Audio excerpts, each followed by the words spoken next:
Olá, pessoal. Boa noite para vocês. Bom sábado, que Deus os abençoe. Espero que todo mundo esteja bem. E hoje é sábado à noite, dia de Cissa Bailey por dentro dos Estados Unidos. E ela vai contar aqui uns babados para gente, tipo Kamala Harris, parece que vai ser enxotada da vice-presidência. O caso Rittenhouse, que sofreu fake news até aqui no Brasil. Temos também a história do FBI com Biden, com Irã, com Trump e com todo esse enrosco, ninguém melhor do que Cicinha para nos esclarecer. Cissa, muito obrigada por aceitar falar com a gente. Obrigada a você e obrigada a todos vocês por estarem aqui no sábado à noite com a gente. Cicinha, o microfone é seu. O caso do Rittenhouse.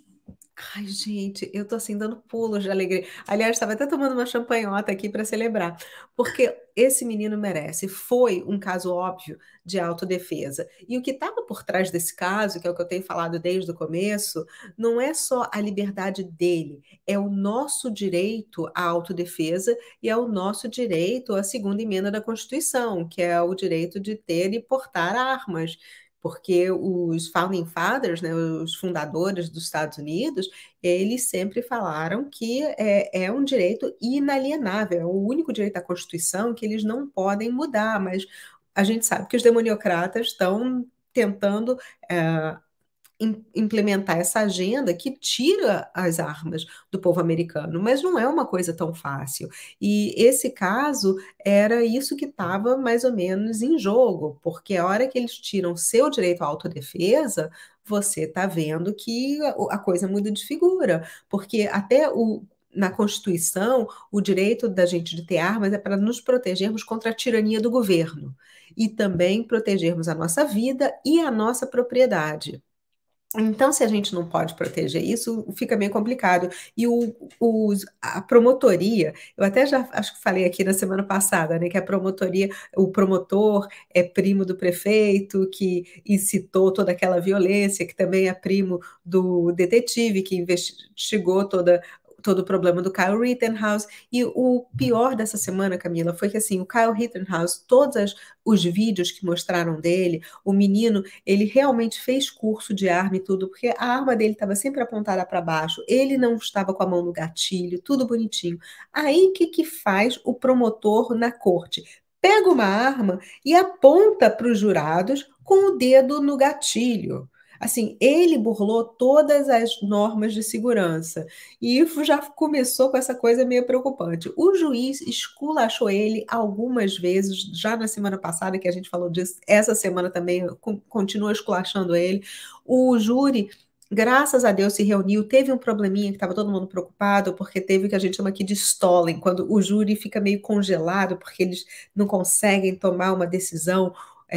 Um dos jurados, que até acham que era uma mulher por causa da letra e tudo, alguns peritos começaram a analisar e supor.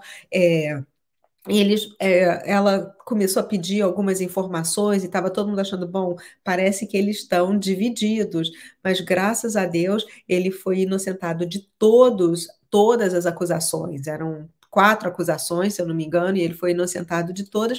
Só que a gente ainda teve um problema essa semana que os jornalistas da MSNBC e da NBC tentaram intimidar os jurados, porque uma coisa que está acontecendo lá que já não é legal é que tinha muita gente, pessoal, apoiando o Kyle e o pessoal do BLM e de outras organizações contra o Kyle na frente do fórum e gritando o tempo inteiro. Então, isso, por mais que a sala do jurado seja mais protegida e tudo, eles conseguiam ouvir. E isso pode ser considerado intimidação do júri. E quando o pessoal da MSNBC, da NBC, começou a seguir o ônibus onde estavam os jurados para levá-los para casa, porque assim, eles colocam papel no ônibus e tudo, eles vão buscar e não sai do fórum, sai de um outro lugar, eles transportam ele para ser uma coisa bem secreta, para justamente não vazar quem são os júris e aonde eles moram.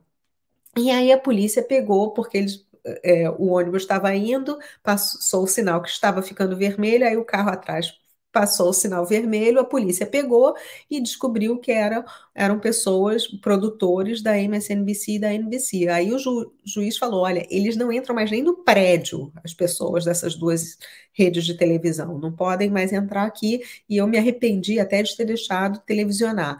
E aí, isso é intimidação do júri, é um caso clássico. Então, eu estou torcendo para que o Kyle Rittenhouse, para que ele processe todos os veículos de mídia que o chamaram de assassino, essas coisas todas, supremacista branco, até porque não foi um crime racial, porque, como eu já falei semana passada, os três. Os três criminosos que apontaram a arma para ele, o outro eu já falei que gostava de miúdos, essas coisas todas, né? Eram três criminosos, todos tinham ficha criminal e que apontaram a arma para ele antes dele apontar a arma e atirar.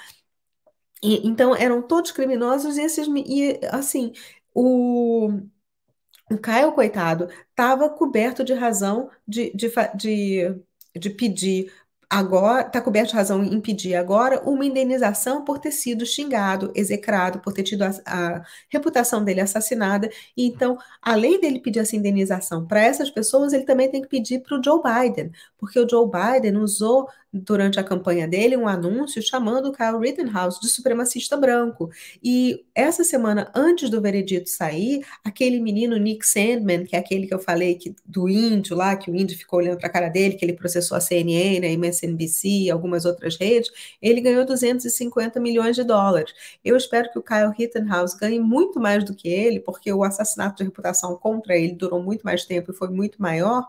Então eu torço para que esse menino nunca deixe de coletar um cheque muito gordo mensal durante o resto da vida dele, para que ele possa viver muito bem, porque o que eles fizeram é abominável. E a reação dele, quando leram o veredito, sabe aquele alívio de que ele não conseguia acreditar que aquele pesadelo estava acabando. E você via, sabe, é um menino de 18 anos.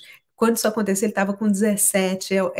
Não tem uma maturidade para isso, não consegue esconder os sentimentos dele. Aí vem o desgraçado do LeBron James, que é outro que tem que ser condenado também a pagar uma indenização a ele, o LeBron James, que é um jogador de basquete, que acusou o Kyle de não ter, de ser um chorão e tudo. O LeBron, que vive chorando na quadra por muito menos. Então, sabe, eu torço para que esse menino consiga uma bela de uma indenização e torço para que ele consiga ir para a faculdade, fazer o que, sabe, se Deus quiser, ele vai fazer direito e vai buscar justiça para outras pessoas, mas consiga ir para uma faculdade, levar uma vida normal e tudo, porque ele merece. O que aconteceu com ele foi execrável. Eu espero que os advogados processem as mídias brasileiras também, como o UOL, Metrópole, Correio Brasiliense, que fizeram um show em cima desse caso, claro que recheado de notícia falsa, porque o povo não vai atrás e não pesquisa. Cicinha, já que estamos falando em coisa sem noção, vamos Não, só falar da... mais uma coisa dele. Vai começar o quebra-quebra hoje à noite na cidade, viu? Vai começar um quebra-quebra, porque, assim, o pessoal que mora na cidade estava feliz da vida, andando de carro, celebrando a vitória dele. Mas o pessoal de fora da cidade está indo para lá para começar o quebra-quebra. Então, Que não é são os pessoas. famosos vagabundos Black Lives Matters, né? Vagabundo Life Matters. Isso, e Antifa também. Eles até falaram que bom que agora abriram uma loja da Gucci aqui, porque aí a gente já pode saquear. Palavras deles. E assim segue, né, esses vagabundos saqueando, mas a direita sendo caçada, está assim em todo lugar do mundo, né, Cicinha? Inclusive, eu vou pular a pauta, já que estamos falando em direita ser caçada, o FBI está batendo na porta de pais que criticam a teoria crítica das raças, não é? Tá, eles começaram a bater, mas assim, o que eles estão fazendo não estão batendo tanto. Foram em alguns pontuais, mas o que aconteceu?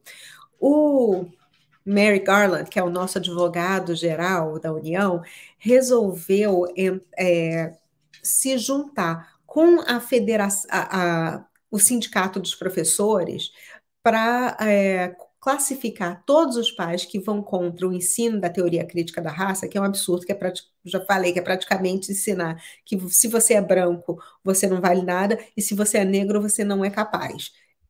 Resumindo, é isso. E aí, o que eles estão querendo fazer é falar que os pais que estão indo contra isso são terroristas domésticos. Eu, inclusive, estou nessa lista porque eu já mandei alguns e-mails para o diretor da escola aqui reclamando desse tipo de coisa. E falei para o prefeito, falei já para várias pessoas que eu conheço daqui. Então, eu estou provavelmente nessa lista. E aí, o que que acontece? O Merrick Garland, ele está querendo defender isso porque o genro dele está vendendo uns livros através da gráfica dele que ensinam teoria crítica da raça. Então ele está lucrando muito com isso.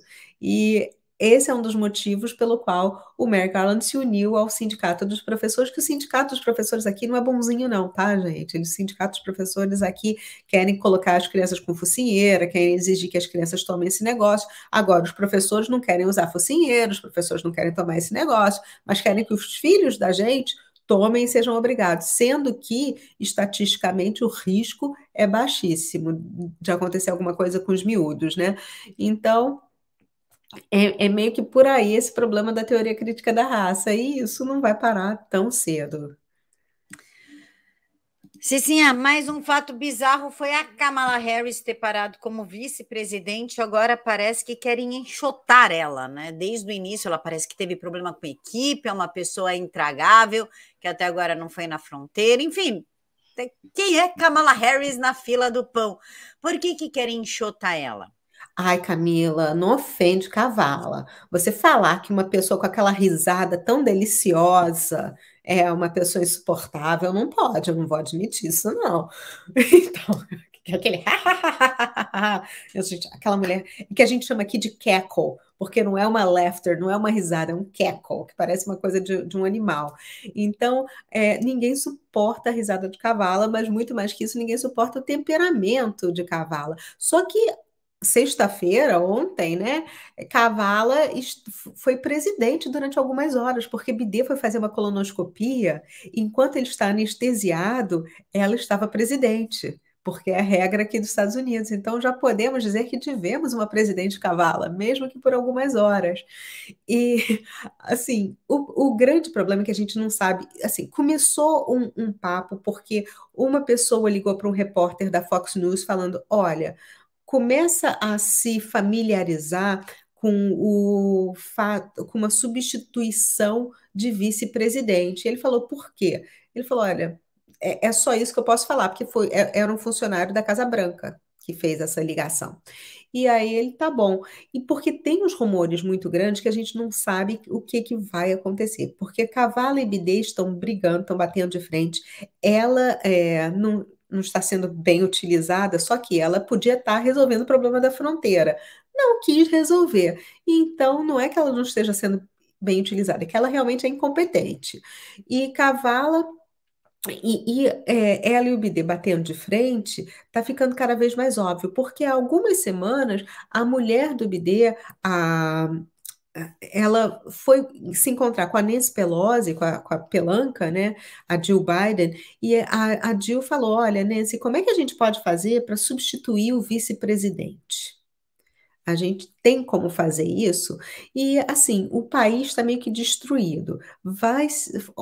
Ontem, sexta-feira, foi aprovada aqui, pelo Congresso, ainda não foi aprovada pelo Senado, uma lei nova com gastos absurdos. O custo que eles dizem é 1,7 trilhões de dólares, mas, na verdade, a gente sabe que vai custar no mínimo 4,9 trilhões para implementar tudo aquilo, que é para implementar o Green New Deal, dar pagamento para os imigrantes ilegais, várias coisas assim que são absurdas e que ninguém quer pagar. Graças a Deus, um futuro presidente pode acabar com isso e modificar tudo. Então, não é também o fim do mundo e ainda não foi aprovado pelo Senado. O Senado ainda pode colocar um teto nesses gastos e cortar um pouquinho as asinhas das pessoas. Mas tá essa briga interna entre o Bidê e a Kavala, até porque também tem o outro lado da moeda, tem o lado do Bidê. Bidê está gaga. Bidê hoje foi fazer colonoscopia, vai saber também se não fez algum examezinho para ver a capacidade cognitiva dele, que não anda das melhores, porque o que não faltam são memes na internet de como ele não consegue falar nada direito, que ele está completamente perdido. Então pode ser e quem pede o afastamento do presidente pela emenda 25 é o vice-presidente.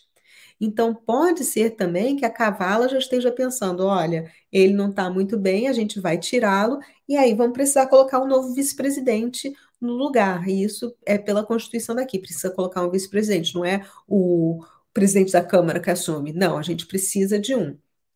Até porque o vice-presidente, ele acaba sendo presidente do Senado aqui. E quando tem os votos empatados, ele é que decide. Então, é uma posição que é muito importante. E aí tá essa dúvida de assim, quem vai puxar o tapete de quem e quando? Assim, tipo, foi a senhora Scarlett na biblioteca com uma faca ou com um candelabro? Quem foi? Quem vai fazer essa coisa primeiro? Ninguém sabe.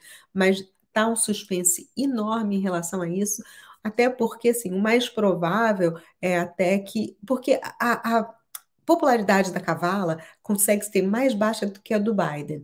E isso de acordo com os institutos de pesquisa dele. A popularidade dele está em 26%, está em 36% e a dela 27%. Então é muito baixa. E como as coisas aqui não estão boas, ninguém está querendo uma presidente Kavala. Então, o que vai acontecer, eu não sei, mas que está tendo uma guerrinha pelo poder na Casa Branca, tá? E hoje até, aliás, ontem, uma outra funcionária da Kavala pediu demissão, que é a secretária de comunicações dela. E ela tem tido esse problema, porque muita gente tem pedido demissão e ela não consegue pessoas para entrarem no lugar, para contratar para entrar no lugar, porque ninguém quer trabalhar para ela. Então ficam assim, algumas pessoas do FBI temporariamente entrando, aí fica por um mês, aí sai, entra outro, mas está sendo complicado para ela conseguir criar esse gabinete dela. Cicinha, agora é que eu escrevi a pauta, mas aqui eu fiz uma letra tão ruim que se eu errar, você me corrige. Biden, Irã, FBI e Trump. O que está acontecendo? Ai, olha, esse caso foi bom. E esse caso, eu preciso dar crédito para o Biel Com. Ele tem canal no Twitter, tem canal aqui no YouTube, o Biel Com, que faz umas traduções sensacionais. Ele foi gentilíssimo, porque ele recebeu essa notícia e ele me mandou por inbox. Falou: Cissa, dá uma olhada nisso. Mas ele já tinha feito a tradução do vídeo, já tinha postado o vídeo de um dos funcionários do FBI falando sobre essa prisão. E quando eu recebi, eu falei: peraí, isso aqui tá muito estranho, deixa eu dar uma olhada. E aí entrei, mas era no site do FBI mesmo, era um funcionário do FBI, porque quando eu vi o site, eu falei: gente, porque no final termina com FBI Cyber, eu falei: gente, será? Mas estava o selo do FBI, e realmente, entrando pelo site do FBI, sem se entrar por link, estava tudo certinho lá, tudo bonitinho, que esses dois iranianos estão sendo procurados por terem hackeado o sistema eleitoral. E, assim, isso, primeiro motivo, primeira vista, você fica: pô, mas espera aí, como assim, né? O que acontece é que quando a gente passa a lembrar o que aconteceu lá para trás na Operação Leonardo, que foi na época do Trump, que eu até tinha na época falado da prisão que tinha acontecido na Itália, o que acontece é que é, os hackers da Dominion e da Smartmatic tinham sede na Europa. Quer dizer, os hackers, as empresas Smartmatic e Dominion tinham uma sede na Europa, na Alemanha. E aí, várias informações que foram mudadas dos algoritmos da máquina, e isso, gente, vocês aí no Brasil prestem bastante atenção, porque são as máquinas eletrônicas, são os sistemas, essas coisas todas, né? Felipe Jimenez, se você estiver aí, ó, ouvindo a gente, beijo. Então, o que aconteceu é que a gente ficou sabendo dessas máquinas lá na Europa, e naquela época teve uma pessoa de dentro do consulado americano em Roma que falou que tinham usado um satélite que era alugado do Vaticano. Através desse satélite passaram informações dos hackers pela Itália, pela Espanha, pela Alemanha, pelo Afeganistão, pelo Irã e pela China, para mudar os votos aqui nos Estados Unidos dessas máquinas, porque tem que passar por vários países para ver se eles perdem a conexão. E não perderam. E aí, agora estão dizendo que esses hackers iranianos estão envolvidos, nesse sistema, mas que eles estavam querendo, segundo algumas pessoas, proteger o Trump, fazer o Trump ganhar. Gente, assim, o que é interessante é que o Trump até mandou que o exército americano invadisse a sede da Dominion, através do sistema de inteligência, né, invadisse a sede da Dominion lá na Alemanha. Então, eles invadiram até a Halpern, que na época era diretora da CIA, se eu não me engano, estava nessa confusão, se machucou, então ficou todo mundo sabendo que teve alguma coisa meio estranha acontecendo ali. E outra, o Trump fez duas coisas para prevenir que esse tipo de coisa acontecesse, essa interferência estrangeira acontecesse e que ficasse impune. Primeiro, que ele criou uma ordem executiva em setembro de 2018, falando justamente de interferência estrangeira que não podia acontecer. E outra, ele criou a Space Force. A Space Force, que é assim, a quarta força não é do exército, mas é Força Armada Americana, porque aí no Brasil nós temos o Exército, Marinha e Aeronáutica, e era o que nós tínhamos aqui nos Estados Unidos, até que o Trump criou a Space Force. E a Space Force não é para, tipo, uma guerra no espaço, não é aquela coisa meio Star Trek, misturado com Star Wars, que solta laser. Não. Além de ser para preparar para uma guerra no espaço, também é para controlar o tráfego de informações que passa pelos satélites no espaço. Aí até uma pessoa me perguntou hoje, falou, Cissa, mas o tráfego das informações não vão pelos cabos submarinos e tudo? Não, tem muita informação que vai por vários satélites. Tanto é que o Elon Musk andou colocando um bando de satélites no céu. Tem muito astrônomo reclamando disso, porque agora eles querem olhar as estrelas e tem satélites passando o tempo inteiro. Então, criou um certo problema, porque muitas dessas informações vão por satélite e essas informações dos hackers foram por satélites, especificamente esse satélite do Vaticano. Então, isso tudo foi pego. E aí, a gente vai analisar esses documentos todos, leva o quê? É o documento do Departamento de Justiça que pede essas prisões.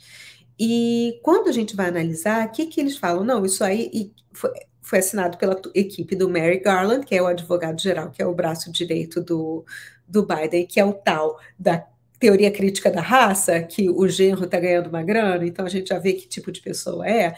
Aí o Merrick Garland, ele assinou esse pedido de prisão deles, falando que esses caras trabalharam junto com os Proud Boys, que os Proud Boys é um grupo de extrema-direita.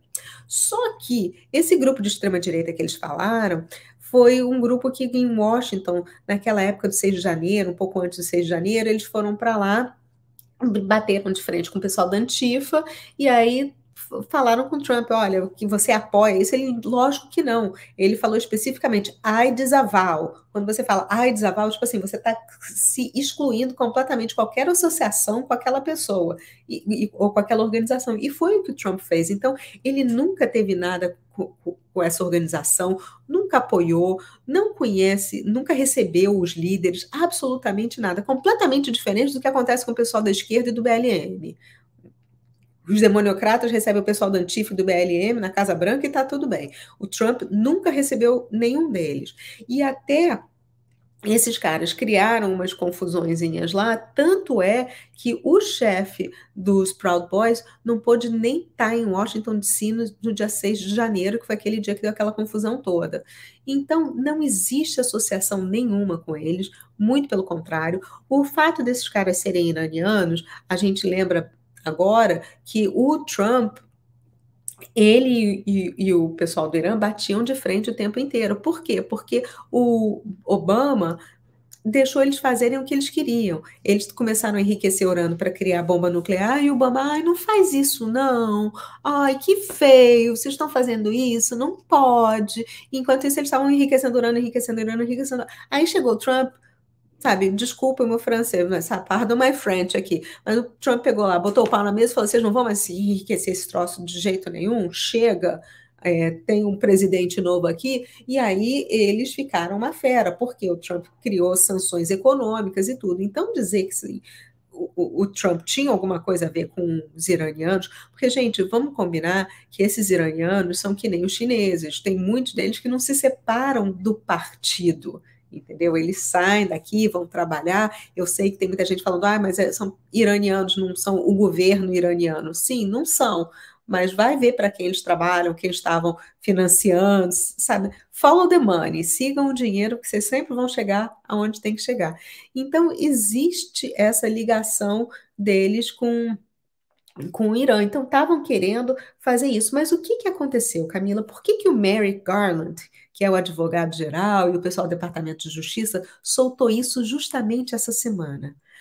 Tática de distração, porque tem muita coisa acontecendo aqui, porque besteira que o Departamento de Justiça anda fazendo, que eles estão querendo distrair, eles estão falando, não, olha só, olha que legal, nós estamos prendendo esses caras estão assim, fizeram isso tudo para o Trump. Aliás, assim, teriam que ser muito incompetentes, né? Porque quem ganhou a eleição? Não foi o Trump, né? Interferência estrangeira com o Trump, depois dele ter assinado a ordem executiva e tudo, e ele ainda perder a eleição, o cara teria que ser um mega incompetente. A gente sabe que o Trump pode ser muitas coisas, incompetente ele não é. Então, é por aí. Mas o Merrick Garland, o que ele fez essa semana? Foi aquela confusão toda do pessoal de chamar os pais de terroristas domésticos por causa da teoria crítica da raça. Teve também a invasão à casa de vários jornalistas do Project Veritas, que foi um tiro no pé também, porque até alguns juízes já falaram: olha, o FBI não pode olhar o telefone dele, porque o telefone dele tem coisas que são protegidas por causa do segredo de fonte jornalístico. Então, e eles até, inclusive, pegaram algumas coisas do telefone dele que eles já tinham descoberto. O FBI vazou para o New York Times, que tem uma ação contra o Project Veritas, e aí o New York Times deu. Então você vê que o sistema está todo corrupto ali. Aí, que mais? Isso não é tudo. A fraude da eleição. O Merrick Garland estão começando a pipocar várias coisas. Agora, além da fraude da eleição lá no Arizona, na Geórgia e no Wisconsin, está aparecendo também na Pensilvânia. Tem muita gente da Pensilvânia com ordem de prisão e tudo, e vários deles foram pegos em vídeos falando que eles estavam fraudando mesmo, que tinha que esconder isso, que tinha que destruir essa evidência, que tinha que apagar sei lá o quê. Então, tá pegando para o lado deles. E o advogado-geral tem a obrigação de agir, e ele não quer agir. Então, ele está distraindo o povo com essa história do Irã para não falar isso.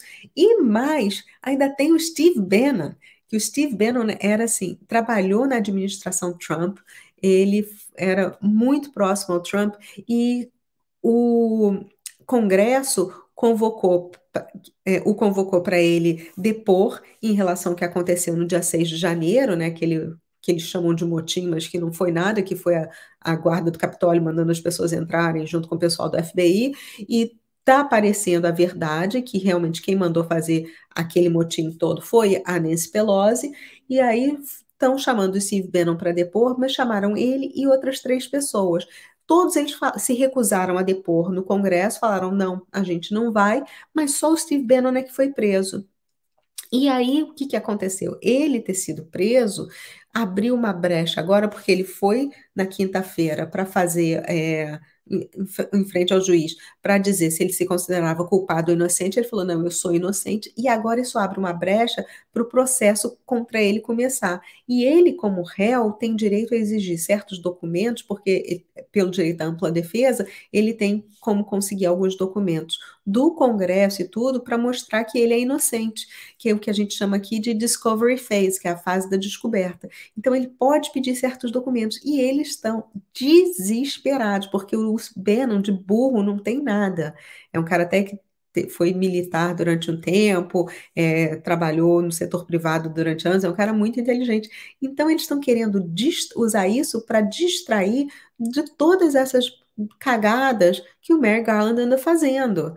Então, isso não faz muito sentido, porque assim, de que vai adiantar prender esses iranianos? Absolutamente nada. Agora, tem uma outra coisa: as investigações do John Durham continuam andando de vento em popa. E as investigações do John Durham são aquelas investigações de interferência estrangeira e da Rússia, que a Hillary Clinton comprou o dossiê e tal, e que tinha interferência. Então, o que vai acontecer vai ser que vão mostrar que não teve interferência por parte do Trump, que teve interferência por parte do Obama, da Hillary, e inclusive do Biden. Então, é uma distração e é um tiro que vai sair pela culatra, mas eu tô achando isso tudo sensacional.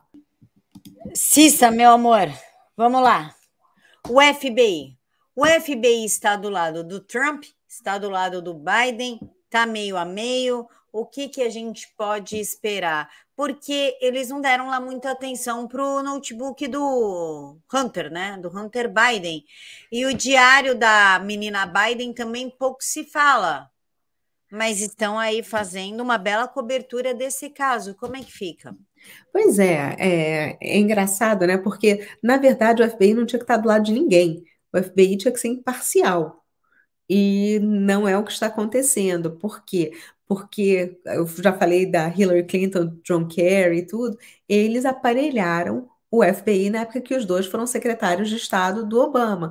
Então, o FBI estava bem aparelhado. O Steve Bannon, até que eu falei agora, tentou dar uma desaparelhada nele na época do Trump e tudo, mas assim, aquilo lá é um pântano. Quando o Trump fala que vai drenar o pântano, um dos piores pântanos é o FBI. O John Kennedy mesmo, já há milhares de anos, falava isso, que o FBI era um grande problema. E a gente está vendo que justamente agora ele está sendo muito politizado, porque até quando eu estava falando da tática de distração e usei o Project Veritas como exemplo, o motivo pelo qual entraram na casa do James O'Keefe, que é o presidente do Project Veritas, foi por causa do diário da Ashley Biden, que ninguém fala nada. E então, não falam nada dela, continuam sem falar nada do laptop do Hunter, mas o Hunter anda vendendo as obras de arte dele por mais que Picasso. Um Picasso aqui vale US$ 500 mil e o Hunter já vendeu é, quadro por 700. Então, assim, um cara que começou agora, que não pinta bem, mas tudo bem, sabe? Tipo, não está criando nenhum movimento, não é um Andy Warhol da vida. Então, o fato dele estar com essas somas é lavagem de dinheiro muito clara. E era para estar sendo investigado pelo FBI e não está. Então, assim, tem algumas pessoas boas dentro do FBI, mas o FBI está muito aparelhado, infelizmente. É até estranho, porque a gente assiste seriados, né? O próprio tem um seriado chamado FBI, tem o Criminal Minds, que é uma parte do FBI, e você vê aquela agência hiper organizada, a política, e aí você tem contato com isso que você está falando, causa até um choque, né? De realidade. Total. E aí a gente vê quando aquele espião chinês, por exemplo, sumiu e veio para cá, ele não foi para a custódia do FBI, ele está sob a custódia do NSA, que é um grupo de segurança nacional, e não do FBI. Então, isso já diz que não há uma confiança no FBI, no ranking do FBI. E a gente pensa que isso só acontece no Brasil. Cicinha, mais alguma coisa que a gente esqueceu de falar? Porque eu acho que o foco é essa história do Biden, Irã, Trump, FBI e do caso Rittenhouse. A gente esqueceu de alguma coisa? Não, até esse caso do FBI nem está sendo tão grande aqui nos Estados Unidos. Muita gente não está falando tanto nisso, porque a preocupação aqui é com essa lei dos gastos, que está todo mundo preocupado, porque assim, agora a gente vai ter que pagar por essa porcaria, né? Então, a gente já está tendo inflação, já está tendo problema de desabastecimento, óleo, o óleo aqui é super importante por causa do inverno, que é o que aquece as casas, gasolina está aumentando. Então, aqui a nossa preocupação está mais com essa política interna. As pessoas estão preocupadas menos com aquilo. E o caso do Rittenhouse foi assim, tipo, a maioria das pessoas lavando a alma porque o nosso direito à segunda emenda e à autodefesa continua garantido. Então, realmente, graças a Deus, isso aí está tranquilo. Cicinha, você falou do Biden, da preocupação. Como é que os americanos receberam a notícia de que a equipe do governo federal americana não estará presente nos Jogos de Inverno da China com seus atletas? Sinceramente, ninguém está muito nem aí para isso. É terrível falar isso, mas ninguém está muito preocupado com isso. Assim, lamentam pelos atletas, mas a gente anda tendo tanto problema interno que as pessoas estão desesperadas com outras coisas. Isso aí, eles começaram a falar, mas também até lá, gente, a China já deu um agradinho para o bidê, já falou, ai, fofo, sabe? Tipo, Toma, a gente comprou mais 2 telas do Hunter, então não se preocupa, não. Manda todo mundo para cá e ele manda, porque assim, a gente está tendo problema com Taiwan, porque o Biden, o Xi Jinping sai de uma reunião com o Biden e aí manda 8 caças sobrevoarem Taiwan, porque, tipo assim, tipo, o cara não manda nada, a gente faz o que a gente quer, fica tudo bem, e ficou tudo bem. Então, a hora que o Xi virar para ele e falar, não, manda os atletas sim, porque a gente precisa que as televisões transmitam, então a gente precisa desse dinheiro, o Biden vai mandar e aí o Hunter vende mais algumas telas dele. É isso, infelizmente. Para quem pensa que é só no Brasil e na América Latina que tem Deep State e que o Deep State é sujo, não é não, pessoal. Vão assistir House of Cards e The Blacklist, que vocês vão ver que a coisa nos Estados Unidos não é muito diferente, né, Cícero? Mas não era tão ruim assim. Aqui era mais tranquilo. Eu estava até conversando sobre isso com meu marido e com os amigos outro dia, que nos últimos anos, depois da administração Obama, isso ficou escancarado. Mas não era. Era muito mais tranquilo, a corrupção era muito mais velada, acontecia num grau muito menor. Depois da administração Obama, isso ficou realmente escancarado. Agora, aqui, nós temos uma Suprema Corte que não dá entrevista, que não fala absolutamente nada sobre os casos que eles podem julgar, que só julga casos realmente constitucionais, são poucos casos por ano, e eles se mantêm numa posição muito discreta. Então, existe ainda isso, e até um amigo nosso essa semana falou justamente isso, que a Estátua da Liberdade, ela tem uma venda justamente porque ela não vê raça, não vê cor, não vê se é homem, mulher, não vê nada disso. Ela só está ali para ver a justiça, o que é certo, para ouvir o que é e para julgar de acordo com isso. Então, graças a Deus, aqui nós ainda temos pelo menos isso, que não é um sistema, continua sendo um sistema presidencialista também, porque o Congresso e o Senado não tentam atrapalhar de certa forma, o andamento das coisas, então ainda existe um certo controle que infelizmente aí, pelo menos a minha observação de fora, é de que as pessoas aí estão perdendo um pouquinho a mão. A gente tem um juiz da Suprema Corte, não sei nem se eu posso falar isso aqui, mas sabe que mal demorou para passar no exame da ordem e que agora está querendo mudar o sistema presidencial, porque, sabe, eu me lembro de votar no plebiscito, que tinha monarquia, presidencialismo ou parlamentarismo. E eu votei nesse, acho que eu não votei nesse, não. Acho que eu não sou tão velha assim, não, não me lembro, não. Mas acho que eu não votei, mas eu me lembro que teve esse plebiscito. Mas, é, mas assim, escolhemos o presidencialismo, apesar de termos uma Constituição extremamente parlamentarista, mas aqui não, aqui ainda existe um respeito entre os três poderes, e por pior que o BD esteja, ainda não usaram a Constituição com a 25ª emenda contra ele, então tá ruim aqui, mas ainda não tá, não tá nesse ponto, graças a Deus. Vamos esperar que os dois países melhorem, porque são o pilar da América, né? A gente olha como está a Argentina, como estão vários outros países, e no Brasil a gente ainda tem um presidente que, aos trancos e barrancos, está mantendo o país em pé. Então, vamos torcer para que dê tudo certo, porque eu quero voltar para aí, viu? Eu quero muito voltar para aí. Então, quem sabe as coisas melhoram. Fica aí, Cicinha. Aproveita a vida aí, acredite, é melhor. Cicinha, como que a gente faz para te seguir, para assistir a sua live de segunda a sexta ao meio-dia, horário de Brasília, Brasil? Então, canal Cissa Bailey aqui nessa plataforma no YouTube, estou sempre lá. E também no Telegram. Telegram também estou sempre lá, também é Cissa Bailey. Tem o Twitter também, mas eu detesto Twitter. Twitter é um bando de pinte raivoso por lá. E o meu Instagram é fofo, também é Cissa Bailey, mas o Instagram não é política. Então é isso. Mas segunda a sexta, sempre tentando trazer as notícias atualizadas, e sábados você me dá a honra de estar aqui, Camila. Muito obrigada mesmo. Eu que agradeço, Cissa, de coração. E a história funciona assim: o Facebook é uma Vila Madalena. O YouTube a gente já bota assim para a Zona Norte, mas assim, ó, para a parte da Avenida Nova. Aí vem o O Instagram também é uma coisa mais morumbi, né? Mais fina. Aí você vai para o Twitter, lá é a Cracolândia. É verdade. É exatamente isso, por É isso esse verdade. choque. Você não está tão acostumada com a galera da Cracolândia, então você tem esse choque, assim. Mas a gente ainda sobrevive lá. É verdade. Ai, você é muito mais que eu fujo. Mas a gente sobrevive lá.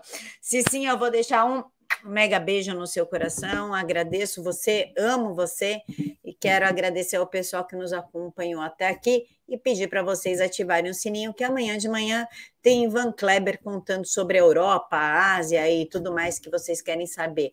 Um mega beijo no coração de todos, que Papai do Céu os abençoe imensamente e tenha uma boa noite. Tchau.